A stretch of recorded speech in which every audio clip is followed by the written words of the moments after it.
அச்சு பாகிட ஏறிய சுவையும் நனிப்பசு பொழியும் பாலும் தன்னை நல்கிய குளிருடன் இனியன் என்பேன் எனினும் தமிழே என் உயிரென்பேன் கண்டேன். அனைவருக்கும் வணக்கம். நான் மேத்ரி உமாசங்கர் உங்கள் முன் தமிழ் எனது அடையாளம் என்ற தலைப்பில் பேச வந்திருக்கின்றேன். பாரெங்கும் பறந்தும் விரிந்தும் சிதறியும் சேர்ந்தும் வாழும் ஈழத்தமிழர்களின் இளைய சந்ததியாக இந்த அமெரிக்க மண்ணில் இருந்தபடி என் அடையாளம் எது என எண்ணி பார்க்கிறேன்.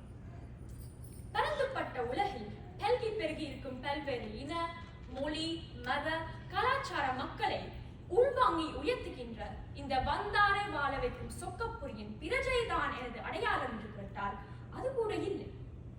வெறுமனே அமெரிக்க குடியுரிமையும் அதனால் கிடைக்கின்ற கடவுச்சீட்டும் என் அடையாளம் அல்ல.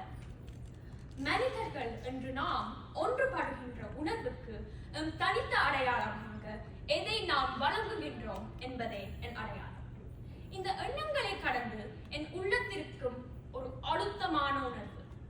தமிழ் எனது அடையாளம். தமிழ் எனது அடையாளம் என்று கூறும்போது நான் என்ன சொல்ல வருகிறேன்? தமிழ் ஒரு மொழியா என்று கேட்டால் அல்ல. தமிழ் மொழியை பேசும் எல்லோரையும் தமிழ் என்ற அடையாளத்திற்குள் அடக்கிவிட முடியாது. அப்பொழுது தமிழ் ஒரு இனமா என்று கேட்டால், தமிழ் என்ற இனக்குறி கேட்டால் அடையாளம் காணப்படுகிற எல்லோரையும் தமிழ் என்ற அடையாளத்திற்குள் சுருக்கிவிட முடியாது. அப்பொழுது தமிழ் என்ன என்று பார்க்கும்போது எங்கள் முன்னோர்கள் மிகவும் தெளிவாக கூறியிருப்பார்கள். நாமக்கல் கவிஞர் கூறினபடி, தமிழன் என்றொரு இனம் உண்டு, தனியே அவர்க்கொரு குணம் உண்டு. இதை விளக்கும் போது தமிழன் என்றொரு இனம் இருக்கிறது, ஆனால் தனியே அவர்க்கொரு குணமும் இருக்கிறது. இந்த குணம்தான் இன்று என்னை நான் அடையாளப்படுத்துகிற தமிழ். இந்த குணம் என்ன என்று ஆராய்ந்தால், தமிழர்கள் தங்களை ஒரு இனமாகவோ ஒரு குழுவாகவோ அல்லது ஒரு மொழியாகவோ வட்டத்துக்குள் சுருக்கி விடாமல் உலகை தழுவியும் எப்பொழுதும் சிந்தித்ததுதான் தமிழர்களுக்கு ஒரு தனி குணம். இந்த குணம் உலகை தழுவும் நெறிமுறை தான் தமிழ் என்ற அடையாளத்தின் உள்ளார்ந்த உயிர். யாதும் ஊரே யாவரும் கேளே என்று முப்பாட்டன் கணியன் பூங்குன்றனார் கூறினபடி புறநானூறு என்ற சங்க இலக்கியத்தில் கூறினார். இந்த வாசகத்தின் மகுட தன்மையை அறிந்து அது இன்று ஐநா சபையில் ஏற்றி வைத்திருப்பதும் தமிழ் அடையாளத்தின் உச்சம் அல்லது சிகரம். தமிழர்கள் தங்களுக்கான நூல்களை செய்யும் போது அதில் முதல் சொல்லாக பெரும்பான்மையான நூல்களை பாவித்திருப்பது உலகம் என்றே.